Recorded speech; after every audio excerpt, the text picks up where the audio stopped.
Welcome to Gobbo Town Mad Lab once again, and here we're looking at the Eldar, larger Eldar Warrior, and how to assemble it.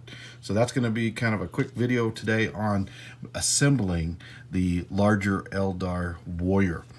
This is the Elite Warrior, and this would be, what scale would we call this one, George? Well, the whole world is in 28mm, but he's a tall bad boy. This is a big boy. I think I have a copy of him real close by. Let's see. This is totally unplanned. He was here a minute ago. No, the old penguin right there. Can you get him? Let me grab that one there. All right. So what we're gonna do is get you here's what he looks like, kind of assembled. The end result. All right. So let's pull him up here a little bit. Now these are really cool figures. They've got that spider look on the legs, so you can see this is kind of where we're going with it. Now this one actually has 2 wings, and I do the leaders by putting on different wings on the leaders. Sometimes I'll put 3 wings on a leader, and I'll put 2 wings maybe on a sub leader. And a lot of the other Eldar of this size, now this is a 60mm base that comes with the product, and I will sometimes put no wings on most of them. And it kind of helps out with painting too. So we'll put him to the side, but that's kind of where we're going. So now with this in mind, what I usually do when I start actually assembling is you can see that you've got 2 pieces here that look kind of like starfish, which is very similar to what they said that became of these things later on, and they turned into starfish or something like that. I don't know, you have to be an H.P. Lovecraft fan for that. But you can see here, you've got his arm sockets, all right there. You can see the little holes here, and with the arms we had to go with metal arms because of they're just a little more sturdier, and then you might have to carve those out a little bit just so you can get the arm to fit in there. All right, but before I put the arms in, just go to the side, I always glue the legs on first. So once you have committed yourself to going legs first, what you want to do is you can spin this around to where it matches up, and you can see these little bitty divots here will match up with the divots in the main body. So once you get it set up and straight, I'd go ahead and glue this piece on first, and so let that dry out. And then I always put glue, because I use a kicker in a glue, and when I do that, all of the kicker will be on this, just kind of coating it, because there's going to be a lot of things you need to glue on. So I will put the glue on the actual leg itself and then spray the kicker here. And if I don't use kicker, that's fine. But then you can see there's little divots here in the bottom of the body. You might have to dig out some parts of it with a X-Acto blade. This is not for the faint of heart. We are talking about H.P. Lovecraft's horrible creatures here. And then what you want to do is glue these in using a substantial amount of super glue. I even flatten that off a little bit with a file or whatever makes that fit a little better. So once I put all 5 of these legs in, I actually put in like 2 of them and then start standing him up. Now you'll notice that in your package you'll get various legs, and the scrunchy leg, if you look right here, you can see this leg's different from this leg, and you'll get different legs in your package. And I would use maybe 1 or 2 of these per figure, because I always pose these guys with the leg up like he's gonna strike. So in this instance, if you look at this figure here, you can see that's the striking leg, or the leg that's popped up. And sometimes I'll put him up front like he's about to pop somebody in the front of him, or I'll have him in back like he's running. So you can do different things with the legs if you just kind of plan it out. So once again, put on what we'll call the bottom half of his body, line that up, give that a minute to dry, and then start putting in your legs.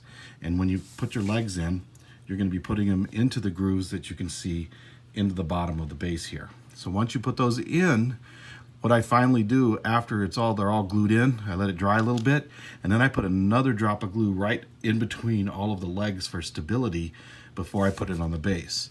Now, if you are going to put this on the base right away, you might want to prime this guy first. So where's that other one, George? So this one is actually one that was created. Now he's 3D printer, and you can see here that I would prime this guy, and you can see the glue mess I've made underneath him. But once I prime that, you're not even going to see it once I put it on the base. So we'll put him over to the side here. So you can see here that that big glob of glue is not there, and you can see that little leg here that I put. It's kind of that striking leg I was talking to you about. So you can manipulate those legs to make it look like he's going to pop somebody here, or you can lean him back like he's, you know, running, and you can see here this more of a running pose.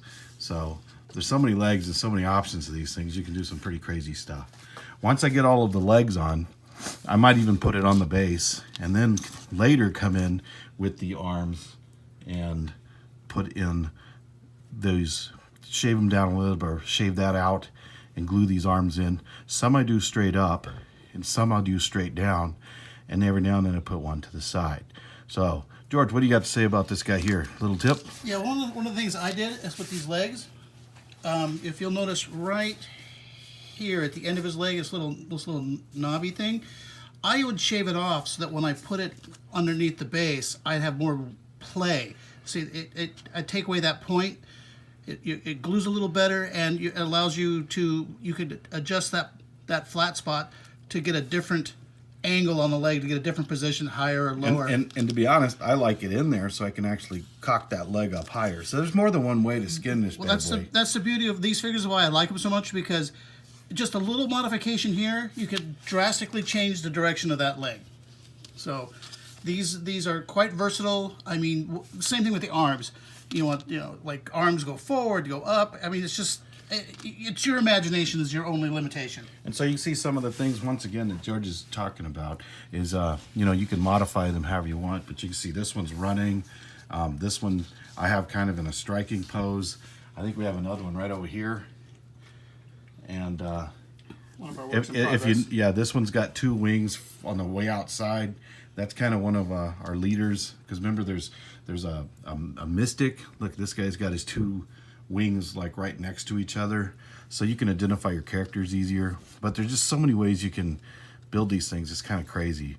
But once again, in closing, glue that body on the bottom, get your legs set, right, and pose your legs up, get him based, prime it on the bottom if you want to. If you want it, the bottom based up a little bit, prime the bottom of it so you can get some color in here, even if it's just this part, and then start working your arms.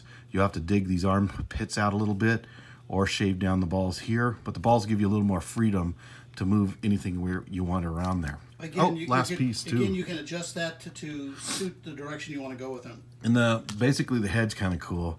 You can move those around, and if you're good with putty too, remember you can always putty that bad boy over a little bit and give him more of a little bit of character. I just started doing that with my other ones too. I hadn't thought of that. That's a good idea. But yeah, you can putty it over with a side, and even use putty on different parts of it too if you need to just build up something or want this leg to kick up harder or something like that. So don't be afraid of putty. It's easy to use these things in.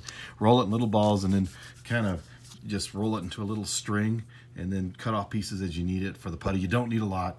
Little goes a long way in this case. So there's your big O Elder. He's really cool looking. I love this guy, and he paints up really cool, and definitely at the conventions, this son of a bitch is a big hit.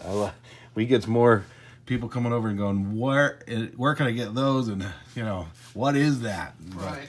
A lot of people do a lot of proxy with the 40K for demons. So if you're into proxying in your local group and you break out some of these bad boys in the unit, just think of that kind of attention you'll get then. You're going to be the one with the unique figures on the board. Oh, heck yeah, and everybody's going to be looking at you. So anyway, Elder Guy, he's on our web store, gobbotown.com, GOBBO town.com. Go over there and look at them. We've got armies there. We've got this unit. We've even got an RPG pack if you're into Call of Cthulhu role-playing. Go over there and check them out. Order some, and Say goodbye, George. Well, we've also done terrain. We're also on Instagram. Look us up at Gabotown on Instagram and Facebook. Oh yeah, forgot about those too. Anyway, you guys have a good one. Buy some of these things up and send us some pictures of them if you do. We'll be happy to put them up. Gabotown. Happy gaming.